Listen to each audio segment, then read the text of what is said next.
Bien, partimos entonces. Bienvenidos a todos los presentes y particularmente a ti, Claudio. Como decía por ahí, Jaime, es un agrado tener a biólogos, no es porque yo sea biólogo, pero hay un mundo súper poblado de arquitectos y diseñadores. El que llegue en otros oficios es bastante enriquecedor. No eres el único oficio distinto que está en el seminario. En este momento es un agrado tener a más biólogos. Dicho eso, contarte un poco, darte la bienvenida, recibirte, darle hospitalidad al título de tu presentación y a lo que esconde ese título, o la promesa que está detrás del título, y que se relaciona también con las problemáticas que giran en el seminario respecto del hombre en esta condición de habitar la extensión, entendido como parte del sistema de la extensión también. Y recuerdo el año pasado en el seminario tuvimos un invitado de origen étnico, venezolano, que hablaba, que fue el que citaba a una mujer mexicana que cuando le preguntaron qué pensaba de la crisis ambiental y del hombre y la naturaleza, y ella responde, a él le responde: yo soy la naturaleza que se piensa a sí misma. Y en esa como problemática estamos hoy tratando de entender desde la epistemología, desde la fenomenología, desde la biología y las otras disciplinas, estar en esta relación, de la extensión.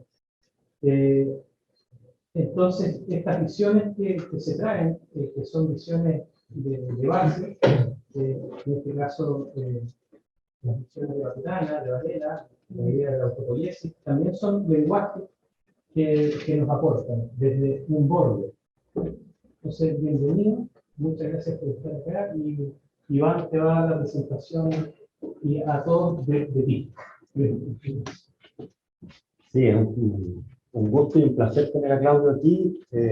Antes de entrar un poco a su pequeño currículum, dicho brevemente, contarles también que, por un lado, Claudio, chileno, lleva 15 años en Nueva Zelanda, dentro de los cuales 8 años los ha hecho como profesor en la Universidad Tecnológica de Auckland, la UT, y nos tocó participar de la firma de convenio hace unos años atrás en estas dos universidades, y tuvimos la ocasión de conocernos un poco fuera del convenio mismo, con otro profesor mexicano.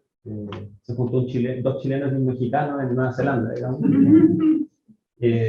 Y a raíz de ese encuentro, finalmente hoy tenemos un financiamiento por 3 meses para un pequeño proyecto, una semilla, digamos, de un proyecto de investigación, en el que nos basamos en una tesis doctoral de otro chileno que está en Nueva Zelanda, que está sentado aquí, que es Elías Cohen, director de teatro, bailarín, tiene varios otros atributos, digamos. Y su tesis fue, de alguna manera, el punto de intersección entre un biólogo, un arquitecto y un diseñador industrial. Y ahora estamos un poco, hoy día en la mañana nos juntamos toda la mañana viéndonos las caras por primera vez dentro del proyecto. Y en ese sentido tiene una doble implicancia, digamos, por un lado, para poder mirar hacia adelante el potencial que podríamos tener en el desarrollo de algunas actividades conjuntas. Y por otro lado, aprovechar esta instancia del magíster para que Sergio no se sienta tan solo como el único biólogo, diseñador y arquitecto. Creo que además tienen algunos puntos de vista epistemológicos comunes, como la visión de Maturana, la Escuela de Santiago y algunos otros aspectos que Claudio hoy nos va a exponer. Ahora, más centrado en el guión, voy a la parte más dura, digamos. Claudio, doctor, es biólogo de la Universidad de Chile, PhD en Ciencia y Educación, Ciencia y Tecnología de la Universidad de Waikato, investigador y asesor senior en innovación digital en Te Ara Putama, en la Facultad de Desarrollo Maorí Indígena de la AUT, Universidad Tecnológica de Oakland. Como biólogo experto en educación y tecnología, Claudio se basa en 3 áreas interdisciplinarias en su trabajo. Por un lado, la biología de sistemas, tecnología educativa y ciencias cognitivas para explorar y comprender cómo diseñar y desarrollar herramientas y experiencias digitales en educación. También Claudio es director de investigación y desarrollo del App Lab de AUT, donde lidera la exploración y la creciente comprensión del diseño y la aplicación de nuevas tecnologías digitales para el aprendizaje en una variedad de entornos educativos. Lo dejo hasta ahí, que es lo más importante, digamos, para hacerse un poco la idea de, yo le decía, ¿qué hace un chileno, biólogo, trabajando en una universidad tecnológica en Oakland? Por favor, esto es demasiado sui generis. Así que merece la pena escuchar a Claudio. Sin más, Claudio. Muchas gracias. Es un placer estar acá y pido perdón que se le vaya la espalda, pero la cámara manda estos días. Nada, es una presentación bastante larga que preparé. El título más o menos plantea el tema y voy a empezar para que dejemos tiempo para las preguntas y la discusión. Creo que si hago esto...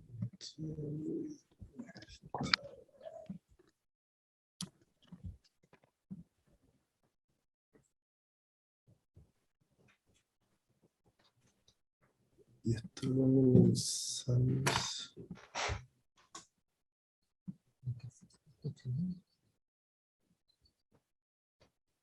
Bueno, el título de esta sesión es Autopoiesis, Cognición y Cosmovisión Maorí en el diseño de experiencias digitales en educación. Esto se ve en el... Ahí está, por fin. No aparece en la presentación, está saliendo en línea en todo caso, ¿no? ¿No? Ah, ya, es importante. Bueno, y me gusta partir por esta foto. No sé si alguien tiene una idea del contexto de la foto, quizá tu amigo... sí, ¿por qué no? Bueno, sin ir más allá, esta foto es del Laboratorio de Biología de la Cognición de la Universidad de Chile, el nuevo laboratorio que dejó el profesor Maturana cuando yo estaba en la facultad. El laboratorio se conoció como El Rayo. Y el Rayo se quemó el 98, 9, por ahí, 2000, ya ni me acuerdo. Pero el laboratorio se quemó, y en el nuevo laboratorio, cuando uno entra, por lo menos cuando yo fui por última vez, el rayo estaba pintado ahí, un poco muestra de dónde vengo. Estudio biología, me especialicé en neurobiología en la Universidad de Chile, y en 2007, siguiendo el amor, me fui a Oakland. No sabíamos por cuánto, ni sabíamos por qué, pero no por cuánto, y sigo ahí. Llevamos 15 años, estamos juntos. Y desde el 2007 entonces estoy en Nueva Zelanda, y el 2014 terminé mi doctorado en la Universidad de Waikato en Ciencia y Tecnología, y hoy en día soy académico de la Universidad Tecnológica de Oakland en la Facultad de Desarrollo Maorí e Indígena, Te Ara Putama, en su sigla, ¿no? En su sigla, en su palabra en maorí, Te Ara Putama. La idea de hoy es cubrir estos 4 tópicos, que es la Escuela de Cognición de Santiago, el tema de autopoiesis y diseño digital, un poco el tema de cosmovisión maorí, y ya con esos 3 elementos en conjunto abordar la temática de cognición en acción y experiencia humana en diseño digital en educación. Nueva Zelanda es un país bicultural, por ley, por estatutos, por la historia de Nueva Zelanda, es un país bicultural. Y la imagen, el escudo de armas del gobierno lo representa perfectamente. en distintos aspectos. El tema es que hace casi 200 años hubo un acuerdo entre las distintas tribus de Nueva Zelanda y la colonia británica, en donde se llegó a un acuerdo de no más guerra o conflictos, y la gran mayoría de las tribus, no todas, firmaron el acuerdo. Y el acuerdo tiene dos versiones, una en inglés y una en tereo maori, que es la lengua de los indígenas maori. Entonces, obviamente hay problemas de interpretación, hay problemas de entendimiento, y hasta el día de hoy no hay una armonía, se puede decir. No hay una armonía, se puede decir, entre ambas culturas. Pero Nueva Zelanda, por definición, es un país bicultural, y de hecho Nueva Zelanda es un polo dentro de Oceanía y del sur de Asia, y recibe muchas culturas. En Auckland en particular se encuentran culturas de todas partes del mundo. El punto es que en el área en que trabajo, que es desarrollar experiencias digitales en educación, desarrollamos para grupos distintos, para audiencias multiculturales, para gente que viene de otra historicidad y socioculturalidad, y también para cosmovisiones distintas. Uno puede venir de Australia, de Singapur, de Europa, pero dentro de una cosmovisión occidental, de entender el mundo. En el caso de Nueva Zelanda tenemos como visión occidental, pakeha, que es el término que se usa para referirse a los no maorí, que vendría a ser el equivalente a winka en vocabulario de Chedungun. Y nosotros abordamos esta problemática de cómo trabajar o cómo llegar a distintas audiencias desde la teoría de cognición de Santiago, que hoy se conoce como Escuela de Cognición de Santiago, y su libro fundamental es el Autopoiesis y Cognición, que sale en 1980, por profesores Humberto Maturana y Francisco Varela, que hoy en día ya no están entre nosotros, pero han dejado un gran legado, nos han llamado sus descendientes a expandir ese legado a otras áreas fuera de la ciencia. Ambos, Maturana y Varela, ya exploraron esta idea a finales del 60, principios de los 70, y se puede ver un indicio de estas ideas en su libro de Máquina y Seres Vivos, del 73. Y aquí es donde entro a hablar de autopoiesis. El término del griego significa autorreproducción, autocreación, automantención, y uno puede encontrar muchos significados y versiones y posiciones, pero en un tema más básico, autopoiesis significa automantención, a veces autoorganización, dependiendo de la disciplina. Y nosotros no ocupamos esta definición ni otras, pero esta es bastante accesible. Los sistemas autopoiéticos son aquellos que pueden automantenerse y reproducirse en el tiempo siguiendo sus propias reglas internas. Este es el diagrama clásico de la autopoiesis, o de una unidad autopoiética, en donde tenemos el círculo que representa la doble flecha, la automantención, autorregulación. Abajo tenemos el medio ambiente, el medio, el universo de la unidad. Y esta doble flecha entre la unidad y el medio es la interacción, que también se conoce como el proceso de acoplamiento estructural. Me salté un poco el término de autopoiesis, viene de la idea de definir lo que es la vida. Si ustedes se preguntan qué hace un biólogo estudia la vida de lo vivo. ¿Desde dónde? Depende del biólogo, pero esa es un poco la misión del biólogo. ¿Las flechas del círculo es la autorregulación? Las flechas dentro del círculo es autorregulación, las dos dobles flechas entre la unidad y el medio es la idea de interacción o de acoplamiento estructural. Porque son dos loops, digamos. Sí. Doble loop en el círculo. Sí. Y eso trae la idea de autopoiesis, de autogeneración, siguiendo las propias reglas de la unidad. No son dos conceptos que no ven dentro de eso. No es como identidad y relación.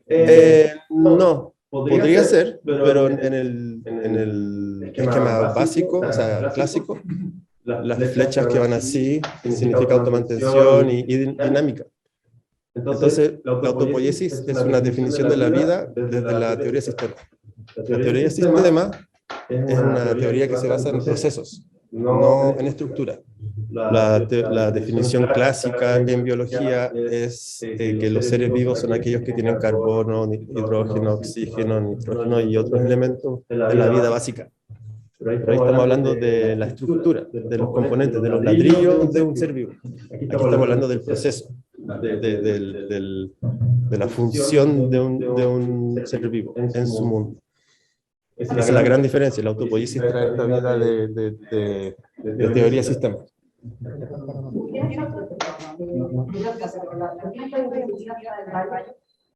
Bueno, un poco porque ahí viene la escuela del laboratorio y para mostrar esta idea de interacción, es que el punto es que esa interacción es clave.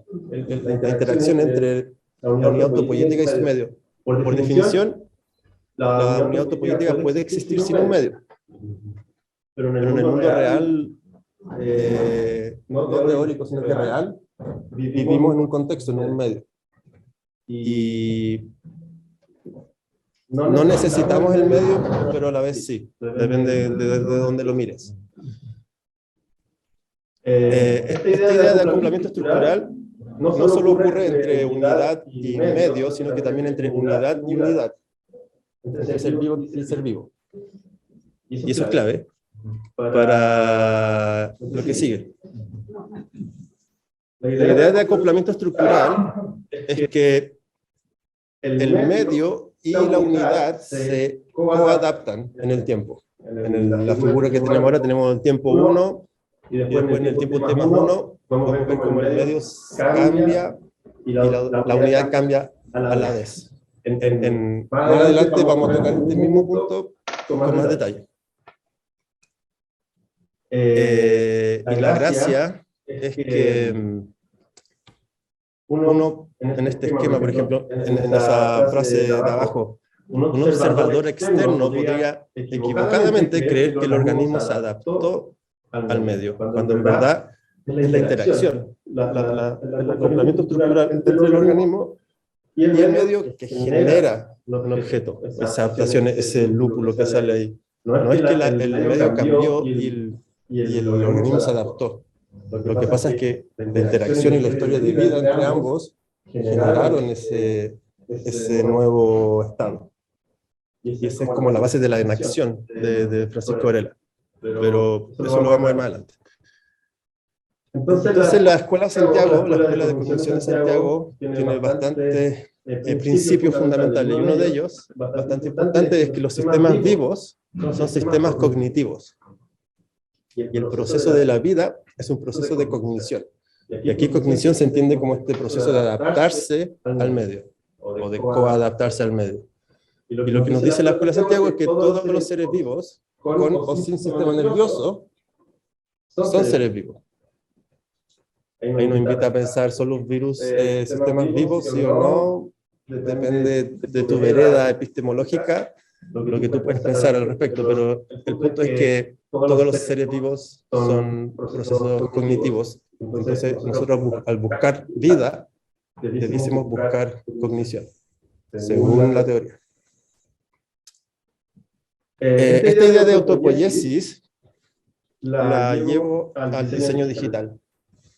Y aquí es donde me encanta hacer un disclaimer, una referencia que yo como tomo la autopoiesis lo tomo de una manera cualitativa, no molecular y casi metafórica. Hay mucha gente de la Escuela de Santiago que es anti-autopoiesis no molecular. Si es que no es molecular, es ser vivo de verdad, en el sentido de un organismo vivo, no es autopoiesis. Ya hemos escuchado hartas veces gente decir las ciudades, lo que no es un organismo vivo, no puede ser autopoiético. Yo lo que tomo es como la receta de cocina de la autopoiesis aplicada en un contexto no molecular metafórico. Y si nos enfocamos en esta interacción que ocurre entre afordancias digitales, que son las posibilidades que nos entrega la tecnología. Afordancia en inglés es posibilidades. Y los usuarios al otro lado, o la gente que usa tecnología, en este encuentro del usuario y la tecnología, hay un proceso de aprendizaje, o de interacción, o de acoplamiento estructural. Esto ocurre en un mundo, ¿cierto? En un universo, acá hay 4 dimensiones representadas, las dimensiones son infinitas. Por el contexto de mi trabajo, remarco la educacional, la ecológica, la tecnológica, la sociocultural. Y el tema de la afordancia digital lo tomo como una interfaz de usuario, o UI. Los usuarios, al interactuar con una afordancia digital, tienen una experiencia, una UX. Entonces, volviendo al diagrama, tenemos UI, UX, que para los diseñadores debe ser conocido, interfaz de usuario y experiencia de usuario. Aquí viene un tema que viene de la teoría del sistema aplicada en educación, o teoría de la complejidad aplicada en educación, que es acoplamiento recíproco, que es otro término para acoplamiento estructural, en donde se reconoce que cuando 2 actores del aprendizaje, o learning actors, interactúan, lo que emerge, ahí venía la discusión de emergencia de la mañana que tuvimos, lo que emerge es el aprender. El aprender en el sentido de cognición con el medio ambiente. Entonces, una máxima, se puede decir, de este ejercicio es decir, la cognición es un proceso de aprender. Al menos mirado desde la educación y la teoría del sistema. Entonces, cuando tengo esta afordancia o la tecnología, la interfaz y el usuario, al haber interacción hay aprendizaje. Y aquí ya lo hago más claro en términos de la metáfora, es que si consideramos a la tecnología digital, en teoría, como autopoietica, podemos nosotros en el diseño de esa tecnología tratar al menos, esto está en desarrollo, tratar de diseñar según una lógica autopoietica. Los usuarios, seres vivos, personas, humanos, son autopoieticos por definición, porque tenemos vida. La idea es desarrollar tecnologías que simulen que sean autopoieticas, tecnologías vivas, en ese sentido. Y cuando yo uso una tecnología que simula esta lógica, estoy aprendiendo en este proceso de interacción entre el computador y yo, por ejemplo, puedo aprender. No sé cómo sería. Cognocer.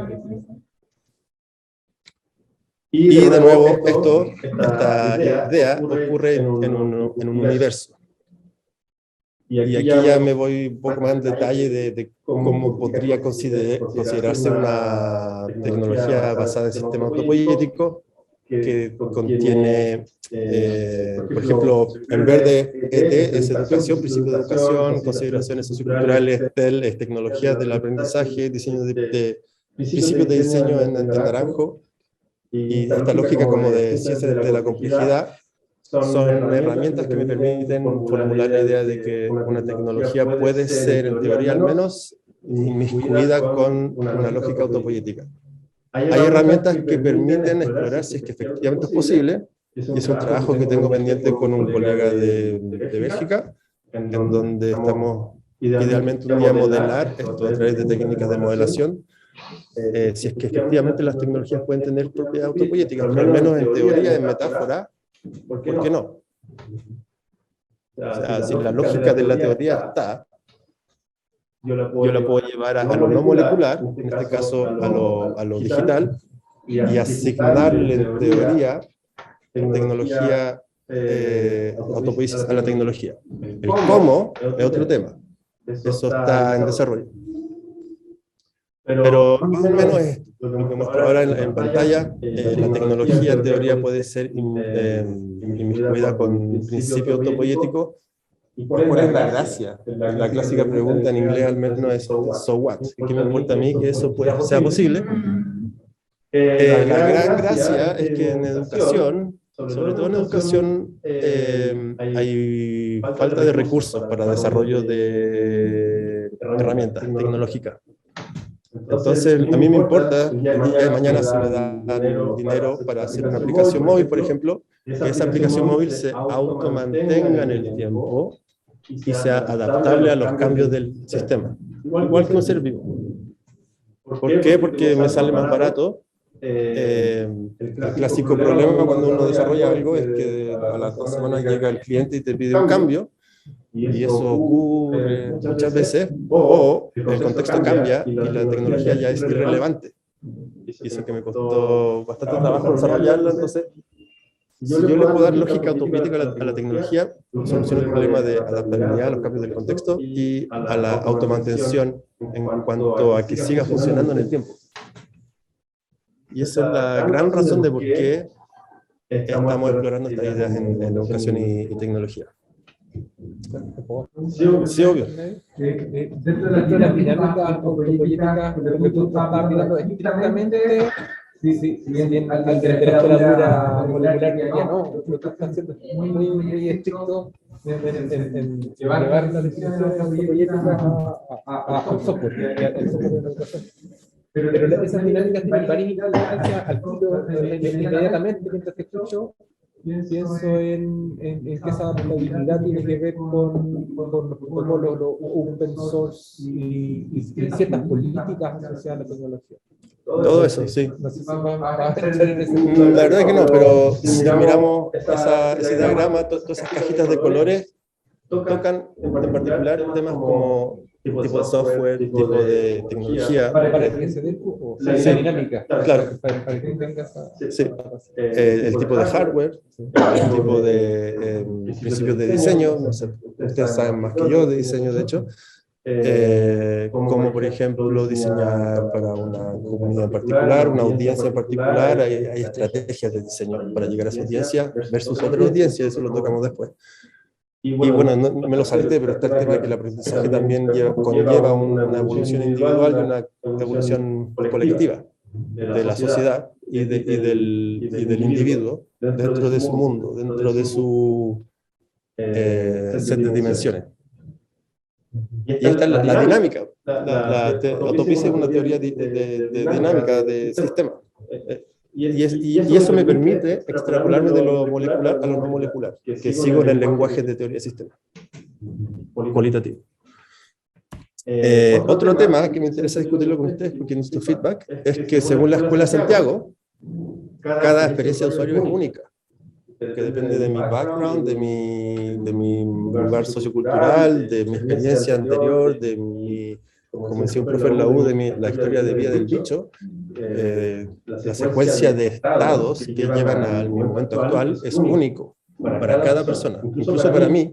El yo usar este computador hoy día o mañana puede ser otro yo, ya sea que cambió, no sé, mi manera de ver el mundo, o me resfrié, me estoy resfriando, o tengo me dice el test ayer.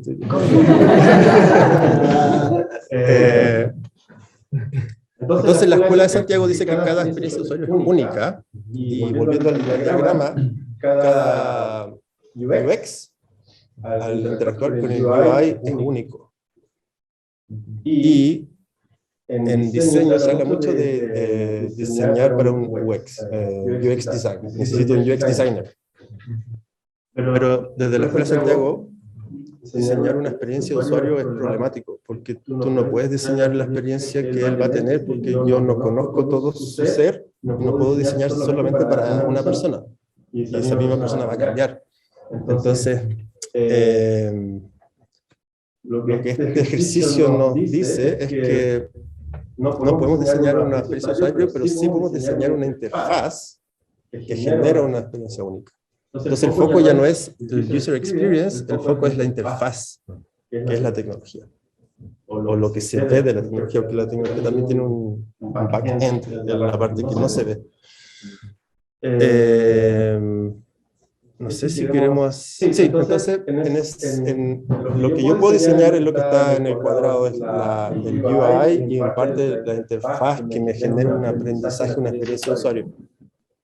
Quizás hacemos una mini pausa y le quiero preguntar a la audiencia cuál es su visión de ese punto. ¿Podemos diseñar ese usuario según la lógica de la Escuela de Santiago o en verdad? Respecto de como inquietudes, porque que tiene que ver con los conceptos que a veces como invisibilizan otros cuando yo hablo del usuario, yo subentiendo que estamos hablando de lo humano, de la humanidad, pero no decimos usuario. Y eso ya al tiro era una distancia interesante. A mí me ha tocado trabajar en educación el tema de experiencia totalmente análoga, las comunicaciones paradojas de las emociones y de las interacciones humano-humano en contextos no formales de educación.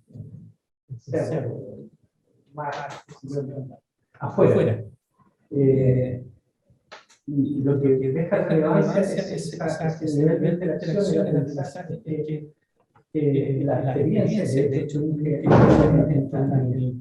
teoría construccionista, son historias humanas. Tienen la mensaje está ligado a una experiencia auténticamente emocional, ya sea positiva o negativa. Entonces, cuando se habla aquí de usuario en el contexto de abstracto, queda para mí la pregunta sobre la perspectiva o los horizontes utópicos tal vez del resultado final, una interfaz tecnológica que pueda llegar a imitar, como vemos siempre en películas, imitar lo humano en términos de conexión fundamental, conexión que permanece. Entonces, eso cuando escucho hablar de la idea de la interacción humana. Y el tema de que las experiencias son únicas e íntimas. Y yo no las puedo acceder y no puedo diseñar porque no las conozco. Claro, yo nunca había un niño hablar de cuánto le emocionó. O puede ser, pero no me ha tocado. Con niños que se emocionan con el mundo, con el otro, con la edad. Y esto te da todavía como omnipresente. No aparece en los discursos, en los relatos, como totalmente importante que cambió y que de ese momento es como, no sé si son obligados o deberían, es lo que se busca. Es un tema plural. De hecho, mira, con Daniela, con Leo, llevamos de interacción y hemos hecho esta pregunta, buscamos un esquema, digamos, de este loop entre el mundo, la cabeza, la mano y el mundo, digamos. Y obviamente se entiende que es una experiencia y es muy tendencioso repensarlo.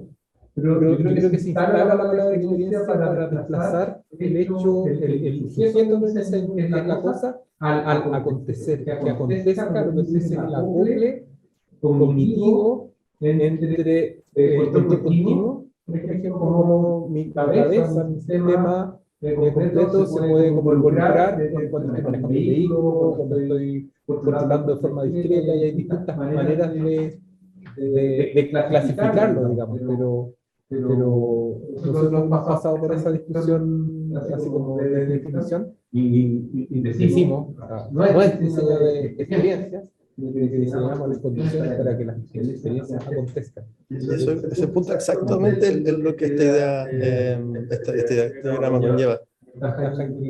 Sí, no, por supuesto, una pregunta que uno tiene que resolver, que efectivamente el color rojo para cada uno de nosotros es distinto. y nadie sabe que efectivamente tu rojo es el mismo del mío, el mismo del de él. Sin embargo, tenemos que vivir juntos y tenemos que convivir con el rojo. Así que, a lo mismo, ¿no? Si es que la experiencia tuya o la mía es única. A lo mejor en algunas cosas importa, pero en otras no, porque tenemos unas convenciones. Entonces nos ponemos de acuerdo y el tiempo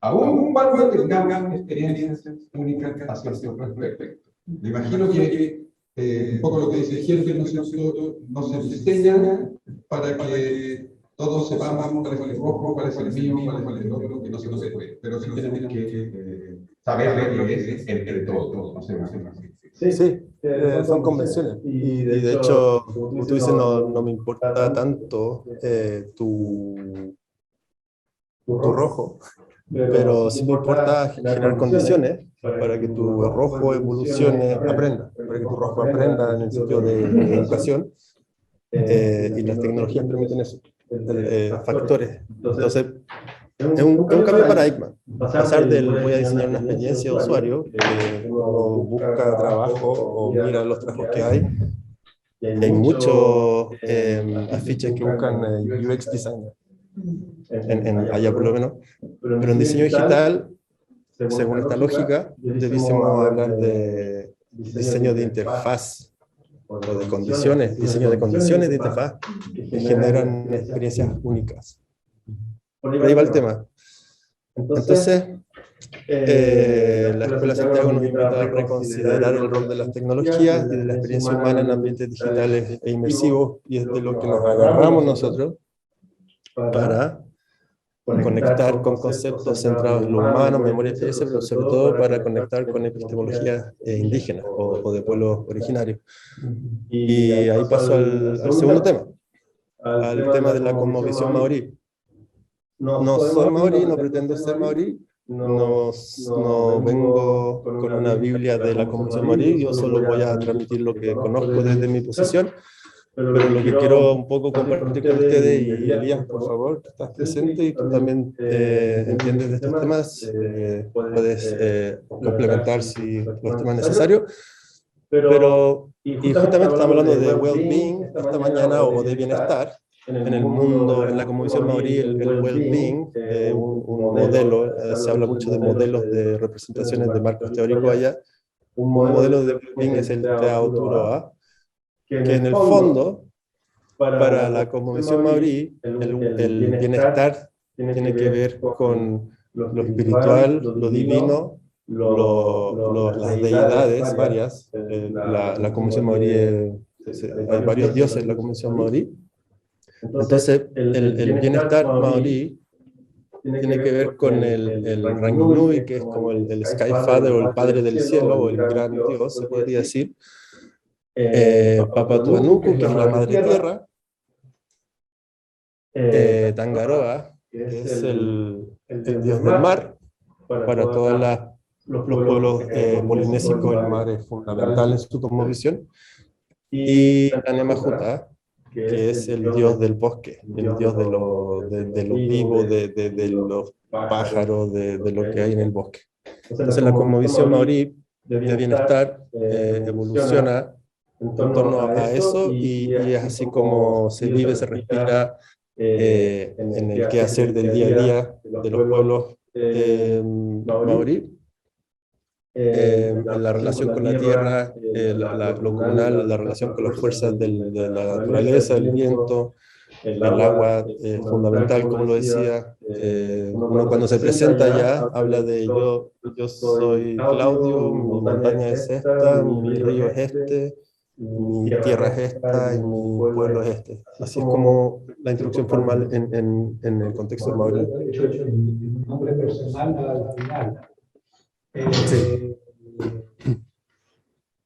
Viene primero la montaña que te vio nacer, la más cercana, la que te sientes más identificado, después el cuerpo de agua que es más cercano a ti, que te sientes identificado, después tu clan familiar, después tu nombre. Y eso básicamente representa, y las formas indígenas se representan también de la misma manera. en donde tú reconoces el linaje, tus ancestros antes que tú, que son de un linaje no humano, donde tú reconoces tu enlace, digamos, con lo no humano, como algo que son entidades que vienen antes que tú, y que otorgaron la posibilidad de tu nacimiento, y al final viene tu nombre personal. Y eso cambia mucho la forma de entenderse y dedicarse en el contexto, digamos. Yo soy una secuencia de eventos y estados. Hasta que llegó a mí. Finalmente yo soy Claudio Elías. Yo soy Claudio Elías y después siguen los que vienen. Yo soy un momento en el tiempo, vendrá mi descendencia y ellos seguirán el Whakapapa o el linaje maorí. Otro modelo de bienestar, ya que estamos en ese tema, es lo que se conoce como Tefare Tapapá, en la cosmovisión maorí, el quehacer de la comunidad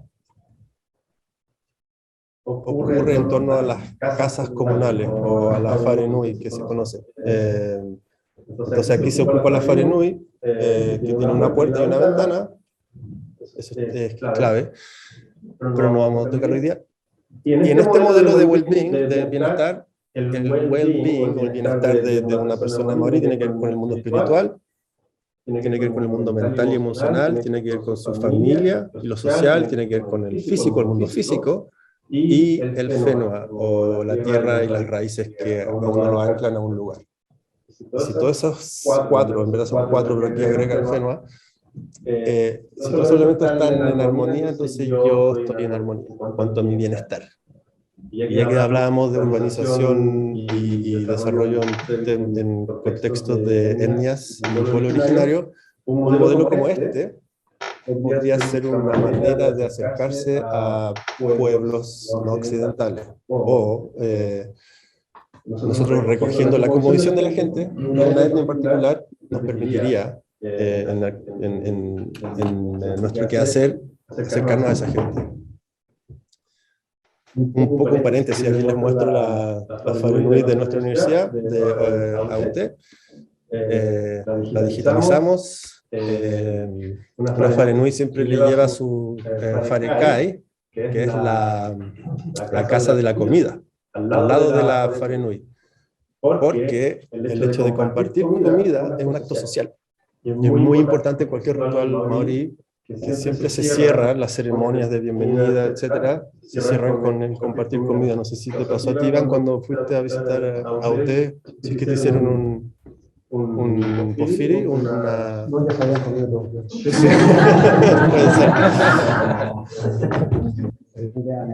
Y Whare significa casa, Kai significa comida, y una Whare Nui siempre tiene una Whare Kai al lado.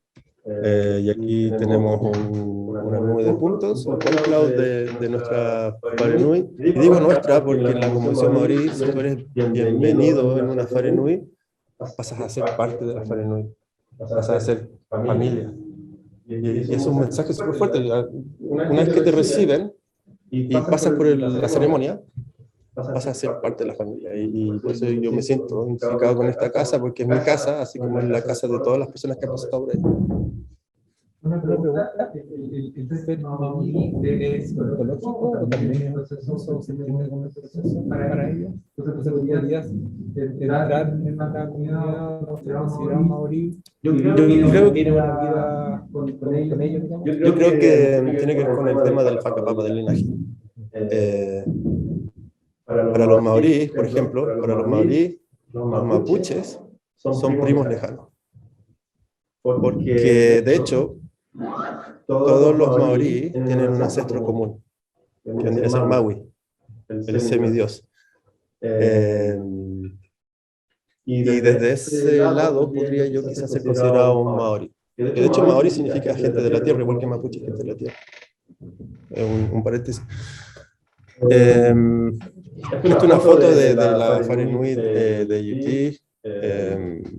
Y un poco les quiero mostrar un proyecto que hicimos en 2014 con 6 instituciones, 3 universidades, 3 politécnicos, en donde investigamos cómo aprender con tecnología móvil. Dentro de ese proyecto, con una colega maorí, ambos, ella y yo, desarrollamos este marco teórico que es Jefareaco, Jefarepángara, o una casa de tecnología, una casa de aprendizaje, en donde de nuevo usamos la metáfora de la Farenui para explicar cómo deberíamos usar las tecnologías en el aula. ¿Cuánta gente ha visto el cartel "apaguen teléfono en el aula"? Y a mí eso me choca porque trabajo en ocupar teléfonos para aprender. Entonces, el tema no es la tecnología, el tema es cómo ocupamos la tecnología. Y este modelo toca ese tema. Cuando entras, cuando te invitan a la Farenui, está el patio, que es el dominio de la guerra.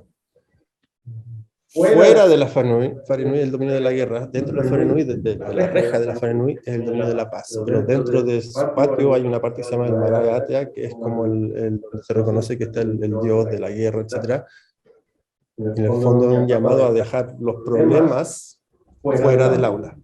Una vez que entra al aula, tenemos reglas. Este primer punto de encuentro está la puerta, que es todo simbolismo, todo es simbólico. Una vez que entras a la Farenui, tienes que dejar tus problemas, no quiero decir la palabra, es medio vulgar, pero tus cosas las dejas afuera y entras al espacio de aprendizaje despojado de tus problemas, de lo que no importa en el espacio de aprendizaje. En este modelo, nosotros tomamos el piso como visión, la ontología del mundo maorí, las bases de las murallas como las grandes teorías maorí también, pero empezamos a considerar la estatua, los carvings de la Farenui como pedagogía. Cada estatua es una pedagogía. Esto es todo metáfora.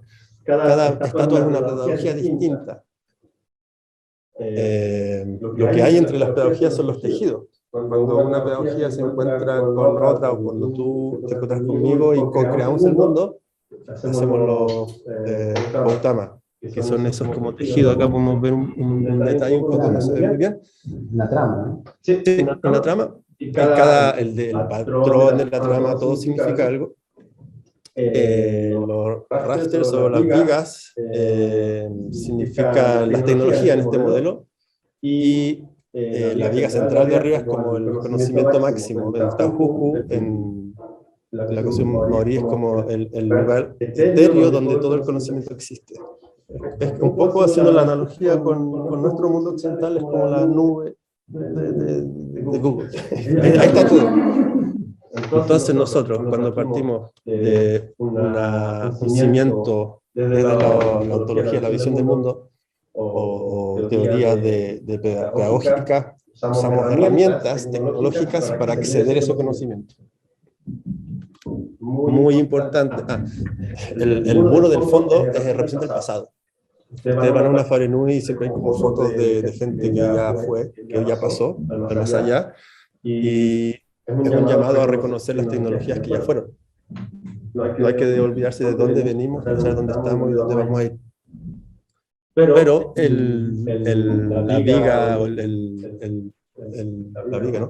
Más importante en una casa es la del medio. Hay una nada más en una Farenui, y es el Potoco Manawa, y esto nos representa algo súper importante, es que yo tengo la capacidad de acceder al conocimiento etéreo sin tecnología. Y eso es clave en el aprendizaje móvil, el que yo puedo aprender sin la tecnología y con la tecnología.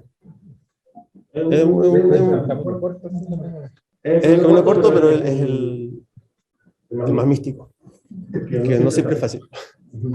Perdóname, Claudio, esa vista que tienes ahí, desde el centro, que yo me giro, ¿está la misma visión hacia acá? Sí, es como de entrando a la Farenui. ¿El pilar ese está al centro? Mira, les voy a mostrar la foto que tenía antes. Esa. Ahí está, estoy sacando la foto justo del pilar. Y atrás del pilar no se ve nada, y adelante no hay nada. Sí. ¿Cómo?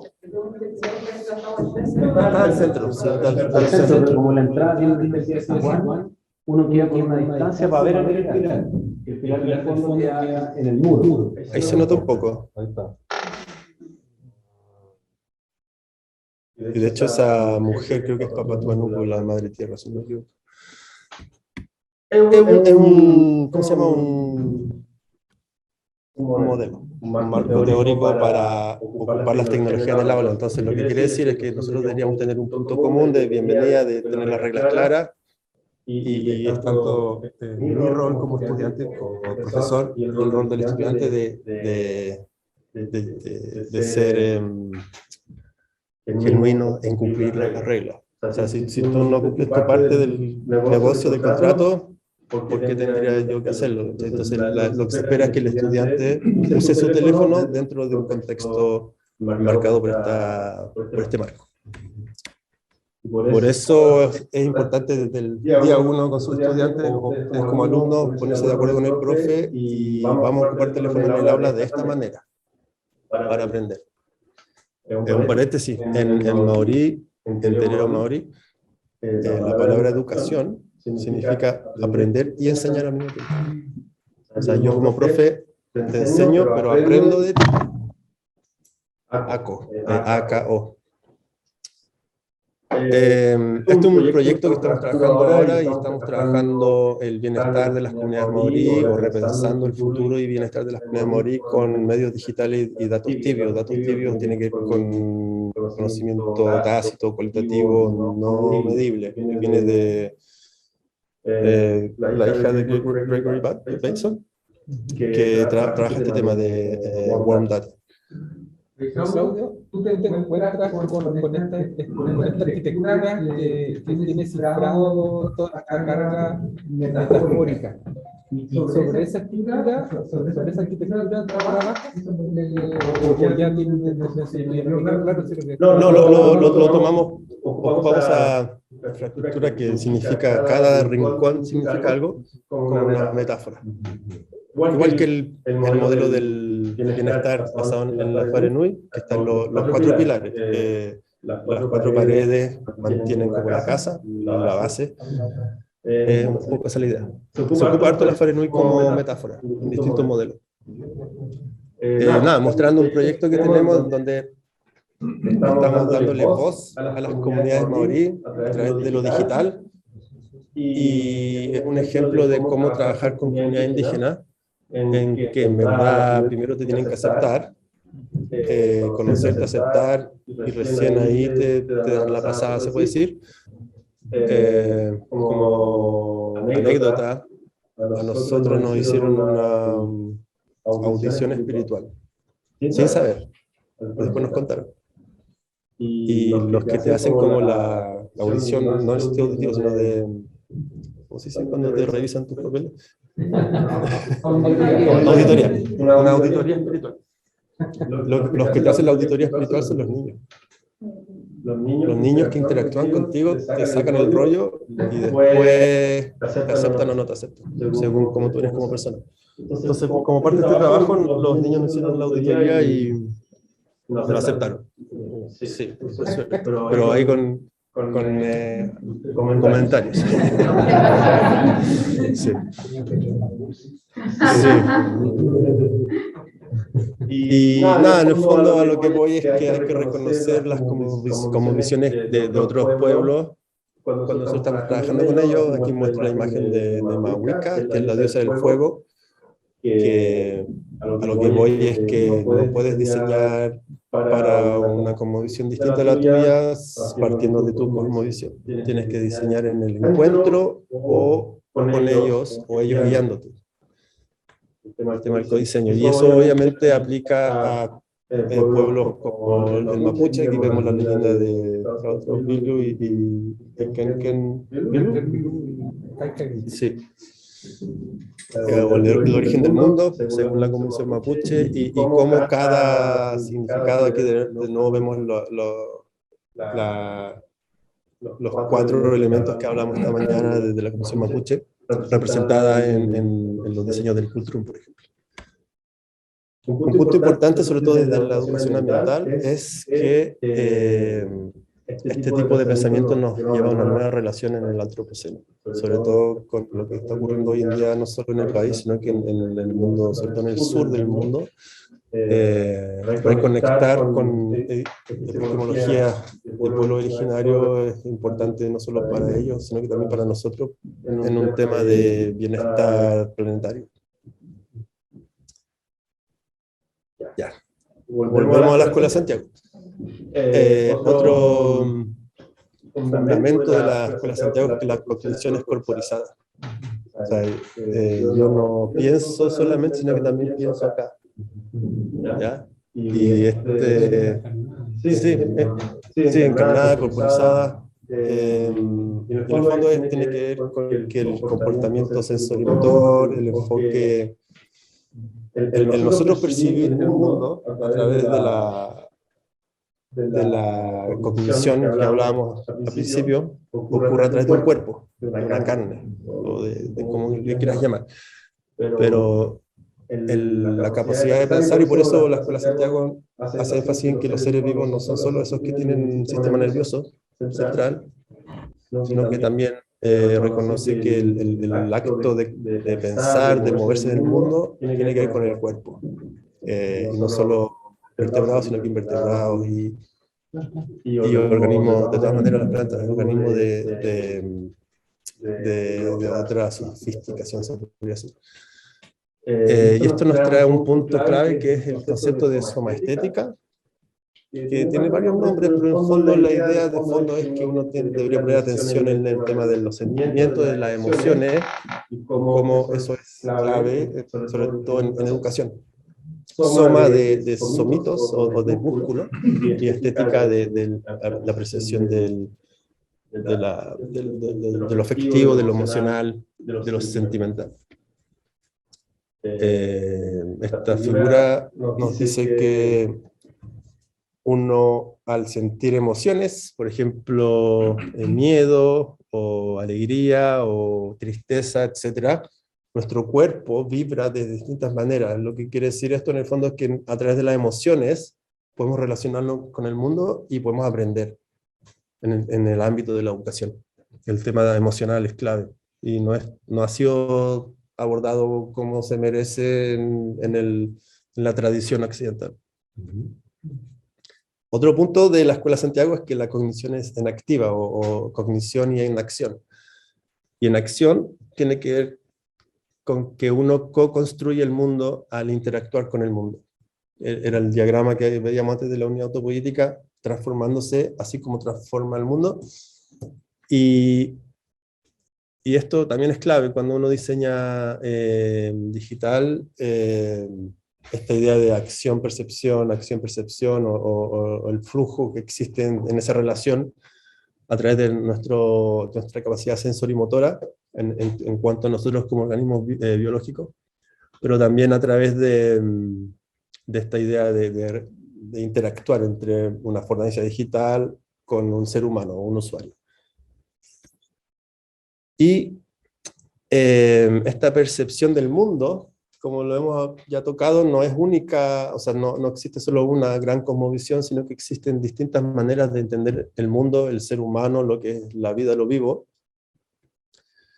Y esto nos lleva a esta idea de que nosotros al interactuar con el mundo externo lo hacemos desde nuestra posición como persona, y tal vez en una cosmovisión paralela o alternativa, el cómo uno interpreta el medio ambiente, el medio natural, puede ser muy distinto a cómo nosotros vemos el medio natural. Esto es solo para representar eso, pero hay cosas en el mundo natural que nosotros no vemos porque nuestra biología no fue hecha para ver esas cosas. Todas las rayos, toda la, ¿cómo se llama? Todo la luz, por ejemplo. Tenemos una visión así respecto a... Sí, o las plantas, sí, y más allá. Entonces, otro punto interesante, y si se mueven un poco y si les funciona, van a ver que el círculo del centro se está moviendo. Pero en verdad la imagen no se está moviendo. o esta me encanta. Si tú te mueves, el diagrama se está como ajustando, tiene movimiento, o esta. Sí. Entonces, ¿qué nos quiere decir esto? Lo que nos dice es que nuestra cognición, nuestra capacidad de entender el mundo, está siendo engañada por nosotros mismos. No, pero no por nosotros, o sea, eso hay efectos visuales. Por el punto ciego. Claro, pero eso lo saben, por ejemplo, los artistas que trabajaron con el pop art, con el arte cinético, sabían perfectamente. Pero, a ver, te pregunto, pues no es un engaño. Pero al ver esto, da la sensación, la impresión de que los círculos se están moviendo, sí, claro, cuando en verdad no está ocurriendo. Entonces hay un engaño, se dice, al menos en biología de la cognición, de que la mente te engaña, te baja un poco las revoluciones de lo que en verdad está ocurriendo en el mundo. No. Mira, si tapas el centro, vas a ver que... ¿O ese? ¿Ese se mueve o no se mueve? Bueno, tú no ves que se muevan.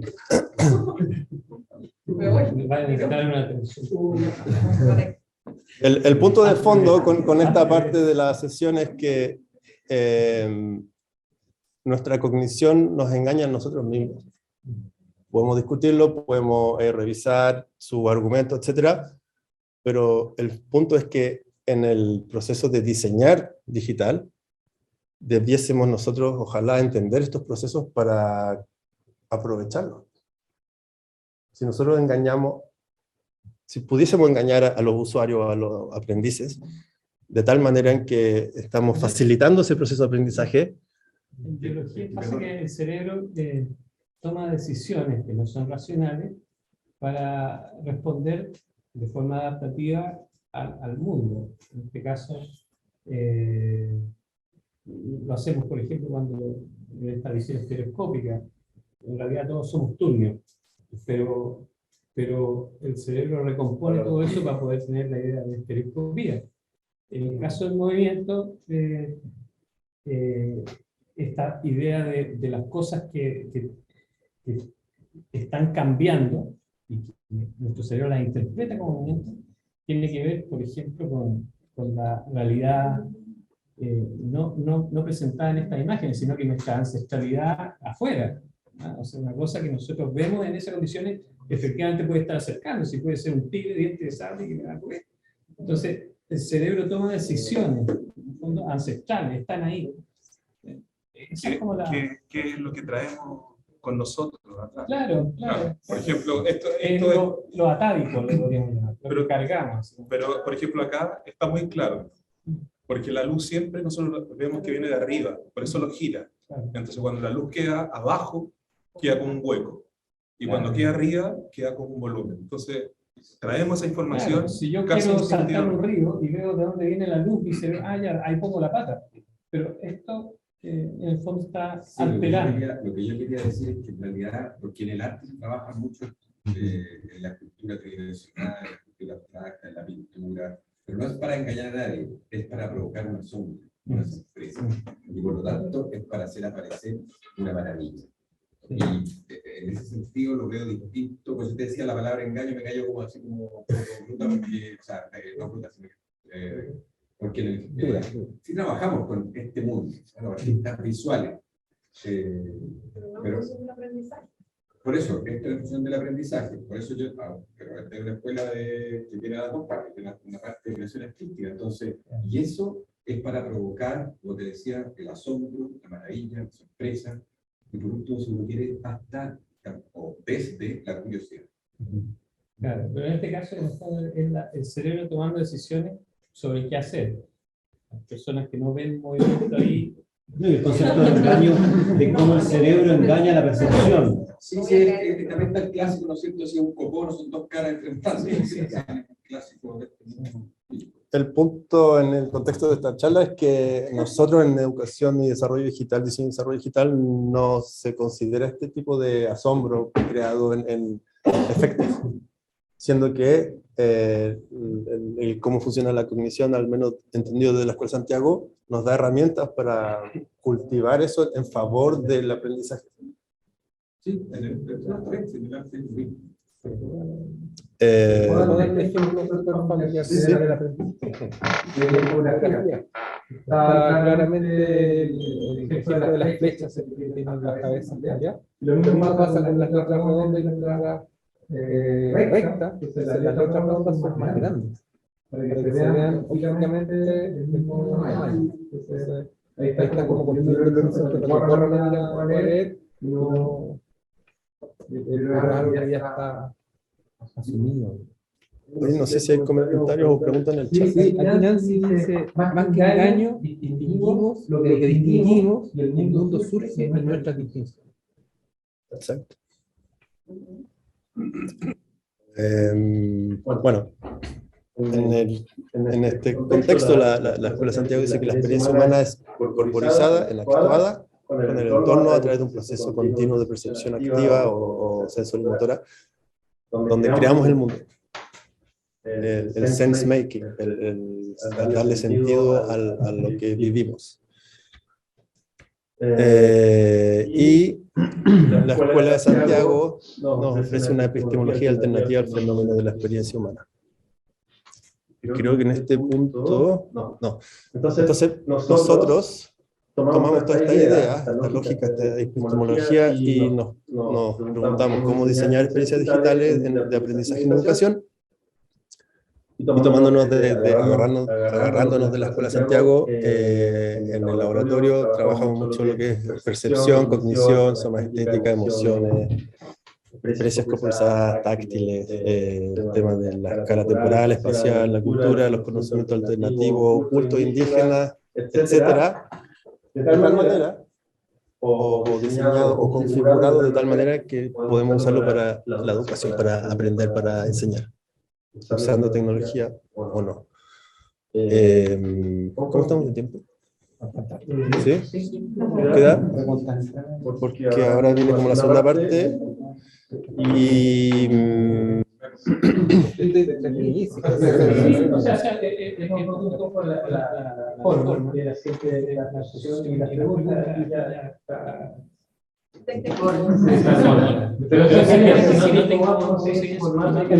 No, yo estoy feliz con cómo está. Sí.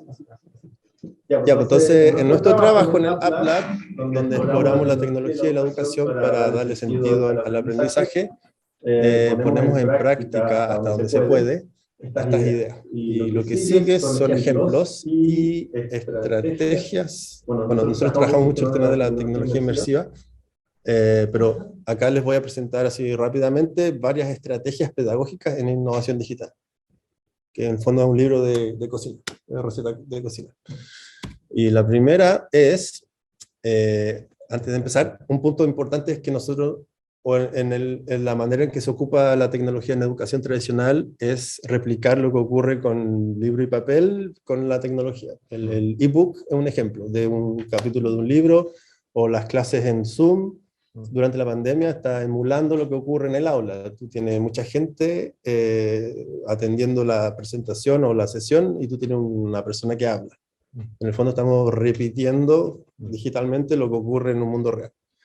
Nosotros nos apartamos de la tradición y tratamos de innovar.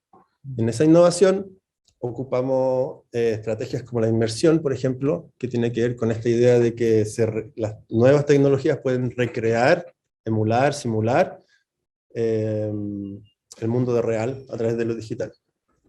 Y los ejemplos clásicos es la realidad virtual, en donde, por ejemplo, en mi universidad hay una escuela de paramedicina, y este proyecto ya tiene harto tiempo andando, en donde simulamos condiciones de emergencia paramédica para que los estudiantes aprendan. Por ejemplo, acá desarrollamos un helicóptero mostrando el tránsito del paramédico, o la paramédica en este caso, yendo a su job, a su trabajo, y al mismo tiempo le damos información.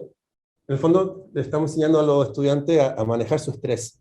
Es muy importante que los paramédicos sepan manejar su estrés, porque tienen que salvarnos a nosotros el día de mañana, quizás, y queremos que estén en su total capacidad cognitiva Claro, pero usted, o sea, por ejemplo, estos mismos contextos como realidad de virtualidad, un poco de la pregunta anterior sobre el tema del engaño, el cerebro, nosotros, usuarios humanos, siempre vamos a detectar la ilusión, o sea, es difícil engañarnos. Siempre vamos a estar claros de que estamos en un contexto que no es humano, no es lo que estamos haciendo en este momento tuyo. Entonces, en el fondo, hasta dónde estirar el Chile o partir de como de la declaración de principio. Mira, esto que tú vas a hacer, este ejercicio, no es real, es virtual y te puede dar herramientas, te puede dar una como ilusión de qué es lo que va a pasar cuando tú estés en el helicóptero, cuando sientas la gravedad, cuando el paciente realmente se esté desangrando y cuando tú realmente estés estresada porque está pasando en la realidad real. Sí, la RR. Es verdad, pero tómalo del otro lado de la cara de la moneda. ¿Cómo se enseña para medicina hoy en día sin tecnología?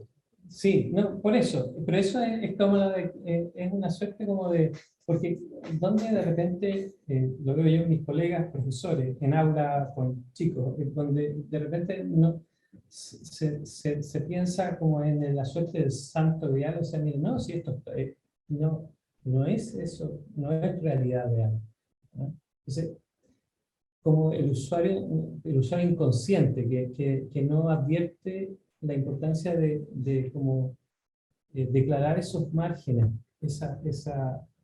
porque finalmente lo que pasa en el aula, por ejemplo en Chile, en un montón de escuelas, al final los niños no leen libros y piensan que el libro es ¿cómo dicen? No, es un tablet descompuesto. Hay que moverlo. Entonces, de repente, en términos, cuando estas tecnologías bajan a la realidad del aula, se producen estas como altercados o confusiones respecto ¿qué podría explicarlo mejor? Como de la plataforma, de que esto no es el profesor, por ejemplo, o que esto no es la cosa, el fenómeno sucediendo. Una acotación en relación a lo que estás diciendo. Es que no sé, yo tampoco tengo mucha experiencia con dispositivos de realidad virtual, pero la única vez que utilicé uno, como que sentí pavor, por decirlo. Entonces, yo sé que la experiencia es falsa, por supuesto, pero de todas maneras la sensación es real, de sentir pavor. Entonces, mi pregunta, como en relación a estas simulaciones para los paramédicos, que si están como sometidos a estrés, obviamente sienten estrés, pero después me imagino que hay un periodo de medición en la que, no sé, dentro de cuando están ellos efectivamente con pacientes, no sé si ustedes como que pueden determinar si la reacción al estrés cambia o si disminuye, y eso sería como efectivo, incluso siendo como una realidad no real. Sí, tratamos de medir estrés con frecuencia cardíaca, es un indicador de estrés. Pero yendo al tema de la inmersión, la realidad de la inmersión, la realidad virtual no es nuevo, ¿no? Existe hace 50 años. El tema es que las tecnologías recién ahora, y eso lo dijeron otros en otros tiempos pasados, recién ahora, está a un punto en que puede quizás empezar a engañar la mente. Perdón, ¿existe un concepto técnico que nombre ese cuando... Porque yo puedo estar jugando un juego y sé que es falso, sé que estoy en el living de mi casa, pero me dejo llevar. Como que, o como sí, dice, presencia. El concepto es presencia, presence, del momento en tu construcción del mundo, en tu sense making. Eso es lo que se puede lograr. Asumes el juego como la realidad. El juego y te dejas ir y sabes que está en la realidad real, pero está entretenido. Pero... hasta que termina. Oye, tengo una pregunta así como superficial, que tiene que ver con la interrupción de la experiencia con otros usuarios. me queda como súper claro que las personas no videntes no entran en juego. O- No en este tipo de juego. pero hay otros sensos motores Hay unos VR que son que nos muestran cómo la gente ciega vive el mundo, por ejemplo, enfocándose en lo auditivo, etc. Claro, esto está desarrollado para gente normal, valga la redundancia. o que tengan todos. Sí. Y hay tipos de desarrollo que apuntan a gente con otras capacidades también para llegar a esa gente, sí, de todas maneras. La gran pregunta, y hay gente que lo dice, ahora estamos quizá en una simulación. Y quizás es tan real que no podemos discernir de lo real de lo no real. Y hay teoristas cognitivos, cuánticos, que están empezando a tocar ese tema. ¿Qué tan real es la realidad? Y un poco apuntando a lo que tú decías, en este proyecto en particular ahora estamos mejorando la calidad del helicóptero, dándole más textura, ahí estamos mostrando el proceso, igual que con la ambulancia, ocupando escáner LiDAR de mi teléfono, podemos regenerar o generar contextos más reales, más inmersivos, de mayor presencia. Otro concepto que ocupamos mucho es este concepto de realidad mixta, no sé si ya lo han escuchado o no, pero está de a poco instalándose en educación como un nuevo paradigma, y tiene que ver con esta idea de la fusión entre lo real y lo virtual. Se habla de un continuo digital en donde tengo el extremo del mundo real, el RR o el RE, el medio real, y en el otro extremo tenemos el mundo digital, 100% digital, 0% digital, y a través de este continuo tenemos distintas tecnologías caben en distintas partes del continuo. Esto es una representación lineal, de a poco esta representación se está transformando en circular, porque a veces es muy difícil discernir entre lo real y lo virtual, y este modelo de Milgram y Kishino del 94 ya se está poniendo un poco obsoleto en ese sentido, pero realidad mixta es la idea de ocupar realidad real y no real en el proceso de aprendizaje, por ejemplo, ocupando lentes HoloLens, uno puede, en el contexto del mundo real, y esto quizás ya lo ocupan en arquitectura y diseño, y estoy seguro que en 10 años más va a ser la norma, y los estudiantes lo van a estar exigiendo, entre paréntesis. Y tú puedes como interactuar con el mundo real a través de una lente virtual. Esa es la idea de realidad real, perdón, de realidad mixta. Otra estrategia que usamos es la eutagogía, que tiene que ver, si consideramos la pedagogía como la clásica transmisión de conocimiento, donde yo te dirijo, te dicto, la andragogía, donde se nota el profesor que ya es parte del círculo de estudiantes. La eutagogía es una estrategia de aprendizaje autodeterminado, en donde no hay profesor. Y las nuevas tecnologías permiten hoy en día explorar el mundo, contextos de museo, esto es clásico museo. Tú puedes explorar un mundo usando tu... Ahí se me prendieron los semáforos internos como educador. No profundicemos de No, porque o sea, la academia escribe mucho sobre este tema, sobre el tema del aula y de la idea del profesor. De hecho, hay algunos que son bien claros, dicen, un aula no puede subir más allá del techo que le pone un profesor. Claro, ha sido importante. Y sí, la visión ya no como el profesor adulto, dictando la charla, sino que más bien como un intermediario, un mediador, pero también un gestor emocional, de alguna forma como dirían, un influencer en términos de que su presencia marca también la idea de una autoridad del conocimiento, que no necesariamente es lejana, sino que puede ser muy cercana, sí, y muy participativa, y mientras a veces esa autoridad está justamente marcada porque es capaz de generar estas horizontalidades. Entonces, versus la última que pusiste, donde el profesor puede ser cualquiera de esas flechas o pueden estar. Es interesante. O está ahí. O está ahí. En silicona. Claro. O sea, en términos teóricos, epistemológicos, ya es un campo de batalla epistemológico, o sea, en el sentido de entender el significado, el sentido de ser profesor. Y vuelvo a la Convención Maorí, donde esto no cabe esto. En Maorí, educar significa aprender y enseñar al mismo tiempo. Entonces, por eso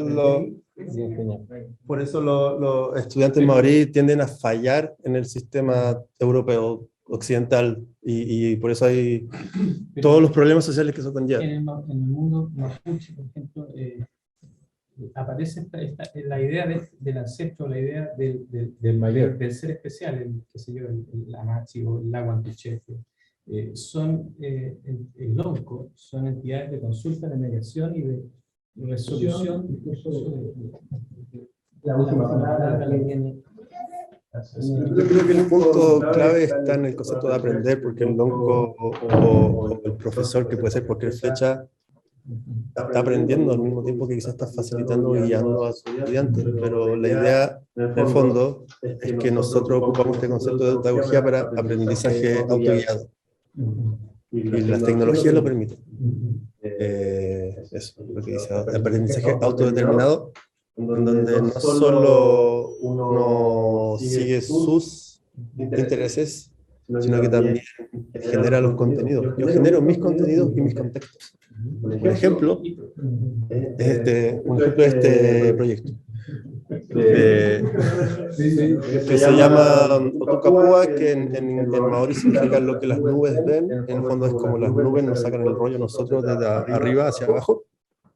Y lo hicimos en una galería de arte en donde teníamos distintos marcadores de realidad aumentada y de realidad virtual, en donde cada persona, grupo de curso que pasaba por ahí, dejaban sus propios dibujos. Teníamos modelos de pájaros, y cada uno pinta el pájaro según su interpretación del mundo y lo pegan en la galería, y con el correr del tiempo vas poblando la galería de pajaritos, de animales, y es como un espacio que evoluciona solo, y donde hicimos una aplicación móvil con una lupa en donde tú ibas descubriendo el mundo autoguiadamente.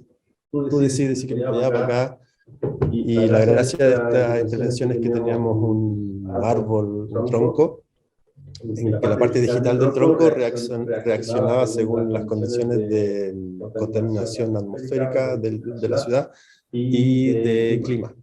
Entonces, cómo el árbol digital está moviéndose tiene que ver con las condiciones del lugar. Y eso permite hacer el link a ciencias del aire, a cambio climático y a conservación, etc.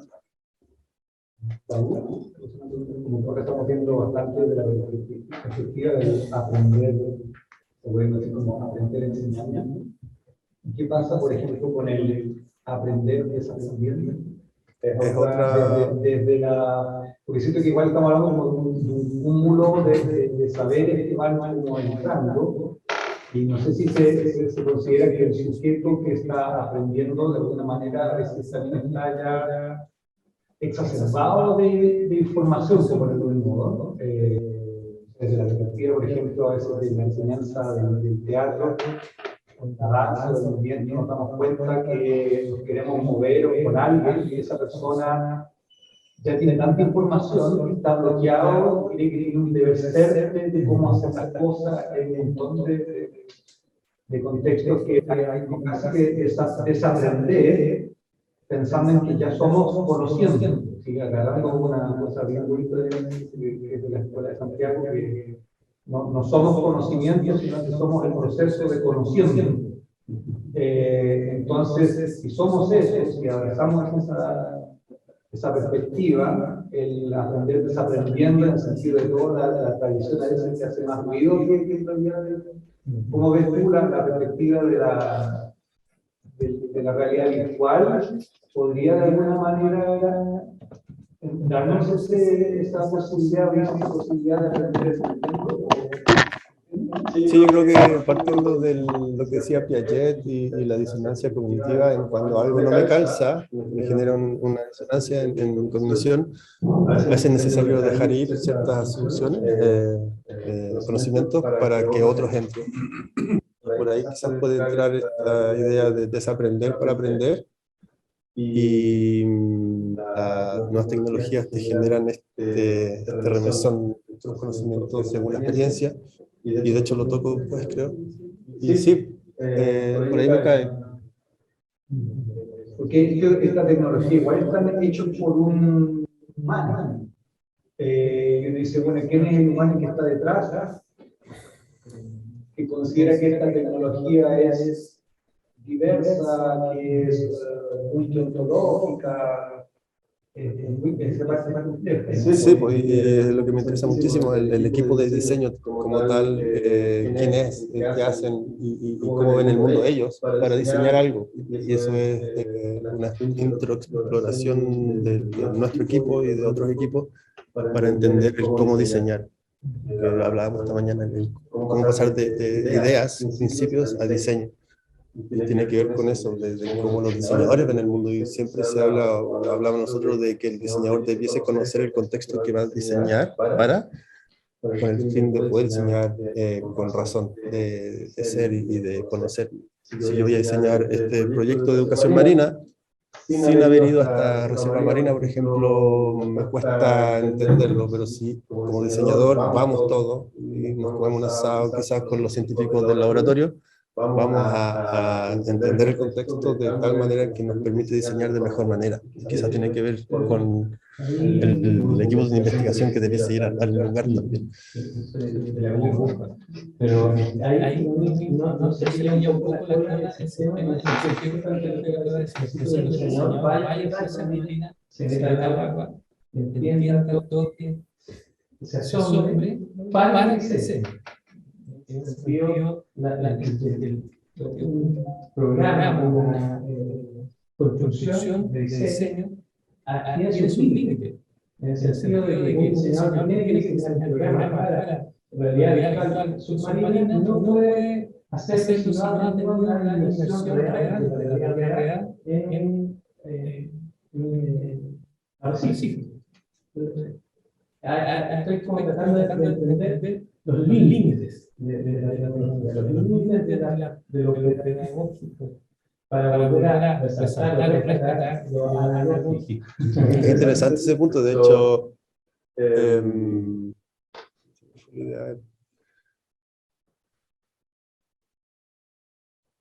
me fue.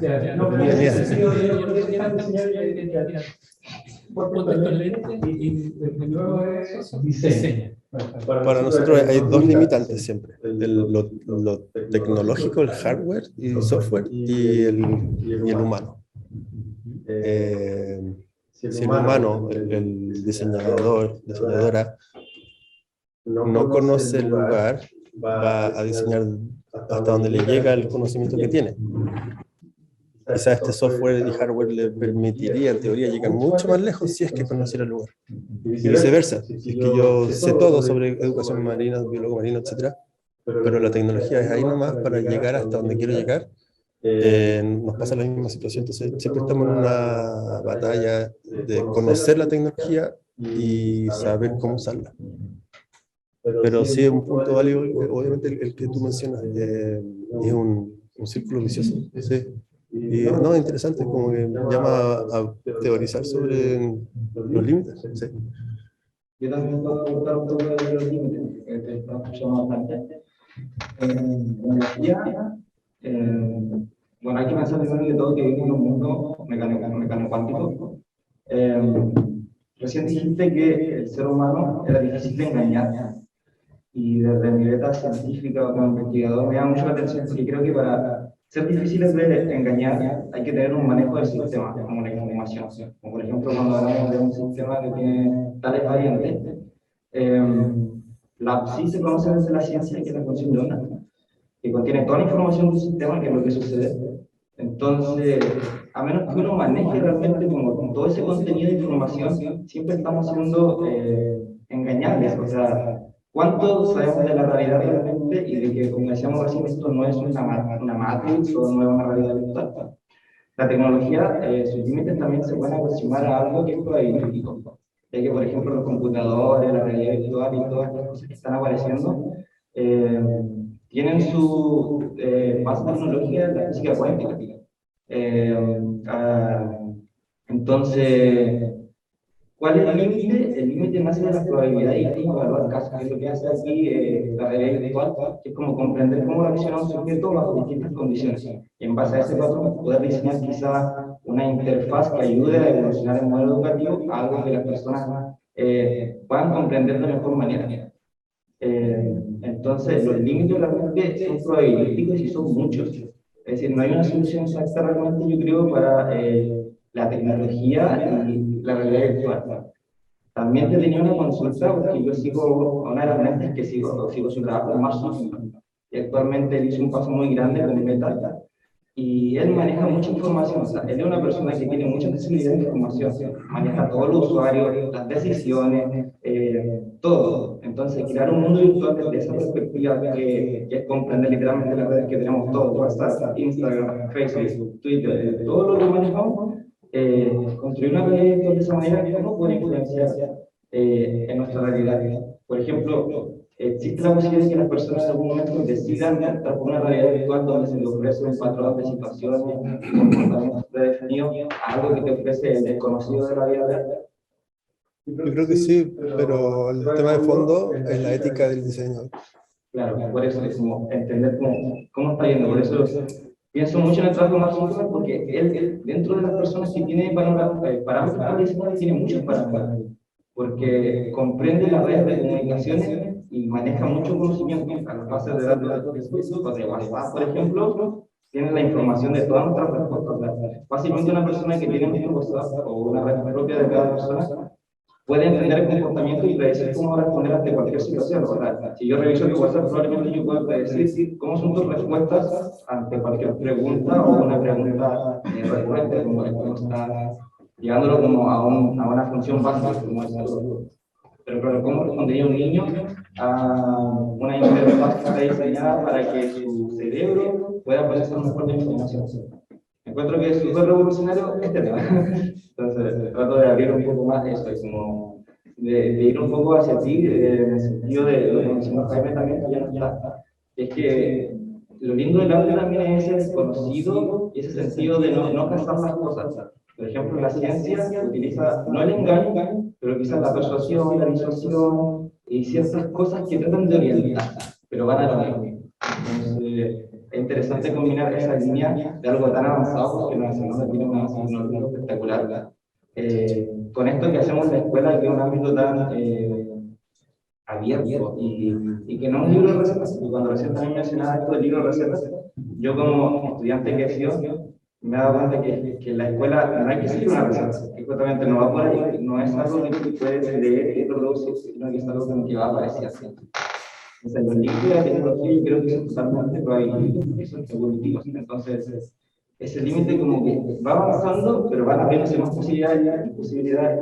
Entonces, ¿cuál podría ser el límite final? Obviamente algo que aquí no se va a poder definir, pero es algo que va a ir evolucionando con el pensamiento de las generaciones, como tú dices. Entonces, quizás los niños de ahora, las tecnologías que van a desarrollar mañana, van a venir con otra base de pensamiento fundacional, que desecha un poco lo que ha sucedido en la historia. Y eso igual es interesante de tratar para investigación, porque realmente ayuda. El tema de los no videntes, por ejemplo, de las personas que tienen discapacidades cognitivas, sensoriales, físicas, es magnífico. Yo escuchaba un poco más un decir que podrían incluso las personas ciegas llegar al punto de tener esa sensación de ver, o sea, de que tu cerebro se estimula de tal manera que le doy en el clavo a como esa neurona o esas redes que sí trabajan en el tema visual y te construyen un panorama. Y en la real, muy hipotético, sí que es un poco real, pero esto es como una forma de acercarse. Y creo que ideal esto de no desechar al profesor como imagen en el proceso de enseñanza, sino como dar paso a algo que si nosotros quizás ya no estuviéramos en el planeta pueda seguir funcionando o pueda seguir dando de qué hablar o de dónde afirmarse. Porque nosotros como especie somos bastante débiles ante cualquier situación. Un disparo te mata, te atropellan, estamos muy lejos de extinguirnos. Y el antropoceno, como tú dices, es algo teórico que depende mucho de las prácticas, porque hay algunos que lo rechazan. Es también un tema porque no todos creen en el cambio climático.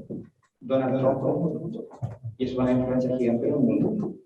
Pero eso, quería comentar lo que ahí está escuchando una cosa interesante. Yo creo que concuerdo con muchas cosas que compartiste y en el fondo esto es tan nuevo que falta investigar. Y el problema, sobre todo en el campo de la tecnología en educación, es que la tecnología avanza mucho más rápido de lo que avanza el proceso de investigación. Si sale una nueva tecnología, nos demoramos 2 años en entenderla, de construirla, aplicarla, organizarla nueva y aplicarla en la práctica, y ya salieron 3 o más tecnologías nuevas. Entonces, siempre estamos atrasados, siempre estamos tratando de pillarnos, y es por eso que tienes razón con el tema de las recetas de cocina. En verdad, nosotros hablamos de principios de diseño, que son como guías, más que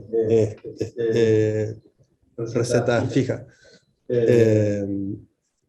Nosotros nos agarramos de la Escuela Santiago porque nos permite, la teoría del sistema, en su origen, permite predecir en sistemas dinámicos.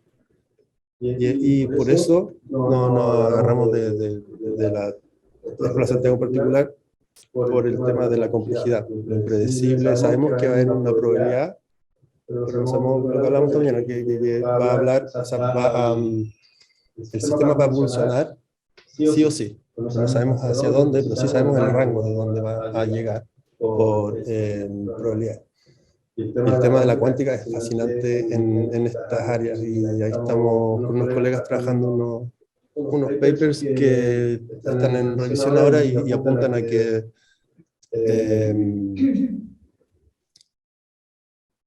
vamos a esperar que se publique mejor porque no quiero saltarla, pero sí. Voy a un poco apurar, yo creo, por ahora, pero era el otro. Nada, ahí era el ejemplo de Pipi, el mundo de Pipi, en donde tenemos el 100% digital, pero también tenemos el 100% real. Y la experiencia educacional incluía 100% digital y 100% real, en el contexto macro del aprendizaje.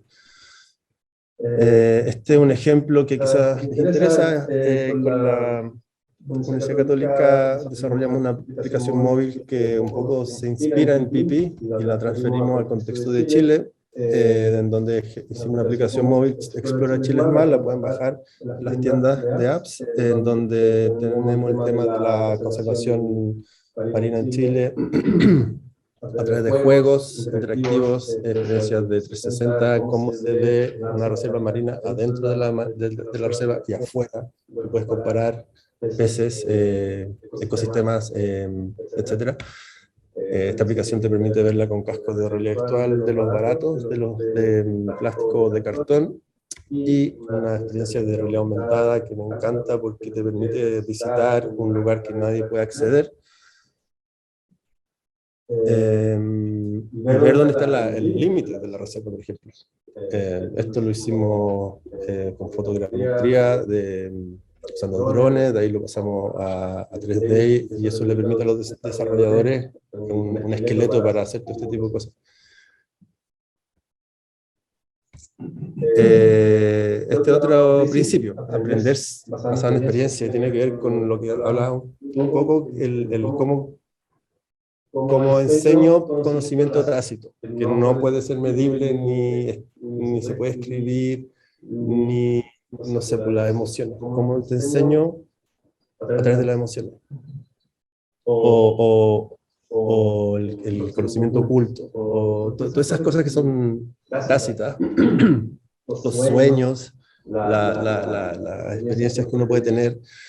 Las tecnologías te permiten vivenciar o tener una experiencia a través de la inmersión, sea realista o no, pero te permite una experiencia. Un ejemplo es un estudiante de doctorado, Jim, que está haciendo su tesis, él es montañista y le interesa enseñar a escaladores de alta montaña sobre los riesgos de la alta montaña, que estamos en Patagonia hace 3 años recogiendo información, pero en el fondo, tú para aprender a ser un buen escalador de alta montaña tienes que ir a la alta montaña.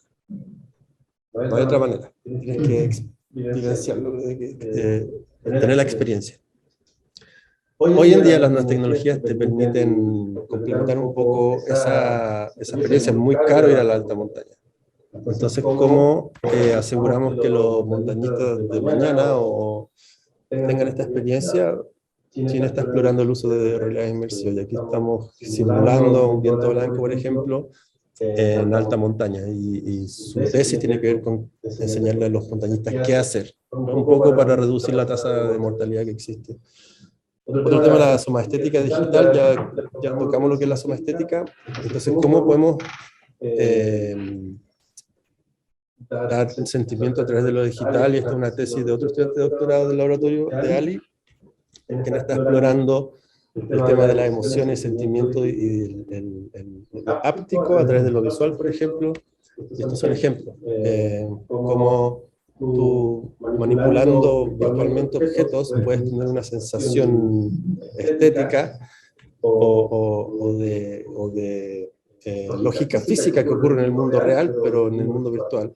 Esto nos trae temas muy interesantes. Por ejemplo, tienen los objetos, ya sea real o virtual, emociones. Puedes tú interactuar con la emocionalidad de un objeto, no humano o no biológico. O cómo es la característica de esa relación. Uno que me encanta es el alma del objeto. Puedes tú interactuar con el alma del objeto y qué nos dice esto, por ejemplo, cuando trabajamos con otras cosmovisiones. Esto es solo para plantear la temática y invitarlos a considerar y pensar en lo que estoy diciendo, pero el punto de fondo es que tú tienes que tener la experiencia para vivir eso, y las tecnologías te permiten eso, tener esta somaestética digital a través del diseño. Y hay que complementar con lo no digital, que tiene que ver con la realidad mixta, que es otro trabajo de otro estudiante, de James, que él se enfoca en la realidad mixta. Siempre el foco principal es la tecnología, pero en verdad hasta el otro extremo, que es lo no tecnológico, cómo ocupar el diseño áptico, sensorial, en el contexto de lo digital. Y ahí es donde entra este tema de las artes manuales, etcétera, y cómo diseñar para el cuerpo, la metodología de mapeo sensorial, entender un lugar a través de tu mapeo sensorial, etcétera. Por ejemplo, James para Pipi diseñó el bosque de algas, que no tenía tecnología. La niña aquí está tratando de reciclar un pedazo plástico que estaba en el bosque de algas, y esto cae en el contexto de lo que también esa misma niña o niño podía aprender en el casco de realidad virtual, dentro de esta lógica de realidad mixta, que es el XR. Y bueno, el tema de la convención indígena que ya lo revisamos, pero en el fondo con técnicas de diseño digital podemos quizás entender un lugar de otra manera, otra estética, emocionalidad, y si tú le agregas narrativas del lugar desde una cosmovisión a través de lo digital, puedes lograr unos efectos bastante interesantes que hoy recién estamos empezando a explorar. Este VR del bosque, imagínate agregarle el sonido, la música, el soundscape, puede llegar a ser bastante poderoso. Y para cerrar, la epistemología de la Escuela de Santiago en el diseño de aprendizaje digital nos invita a considerar o reconsiderar el rol de las tecnologías, de la naturaleza del aprendizaje, de la experiencia humana, y cómo nosotros, como diseñadores, educadores, tecnólogos, podemos llevar esto a la práctica artística y creativa en educación.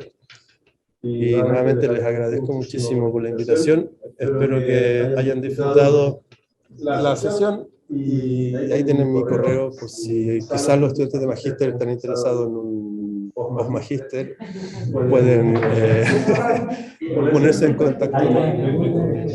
Sí, por favor. Mira, lo que pasa es que hice unas preguntas hace bastante rato atrás. Gaspar Maquina estaba preguntando a propósito del helicóptero cuando lo estaba mostrando. No sé si la leo, Gaspar, si quieres hablar tú directamente desde el micrófono o la leo yo. Si no está... No, sí, acá estoy. No sé si se me escucha.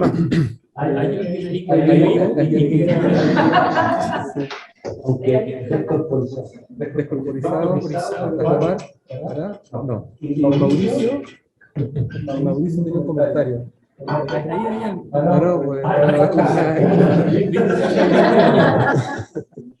Hay algo que no se utiliza en la tecnología de la información en la red, lo hemos visto en la pandemia, cuando el comunicarnos aparece intermediado por las tecnologías y realmente con una pantalla, distinto a la realidad humana, donde los sentidos y las emociones se ponen en juego y se nutren mutuamente. Gracias por explicar y conocer a los humanos. No sé por qué me acordé de la Matrix. Por la caja de Pandora. Todas esas cosas.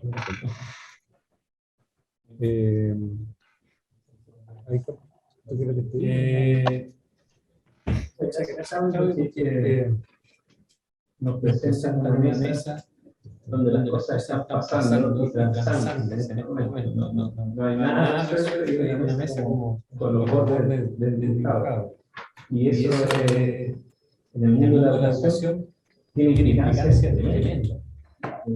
De alguna forma nosotros también somos como lo que acaba con la idea de esta ascendencia de Mauricio. Nosotros en el término pedagógico también somos un producto, una cosa que somos un presente de nuestra historia. Entonces, se abren las preguntas sobre los que vienen luego de nosotros.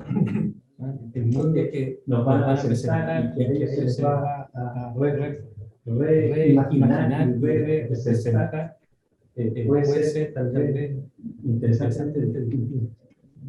Y si a eso tenemos este mundo difícil, en el plano global, en el climático, ambiental, demográfico, la parte de la cuantificación, probabilidad, conmigo acá se vuelve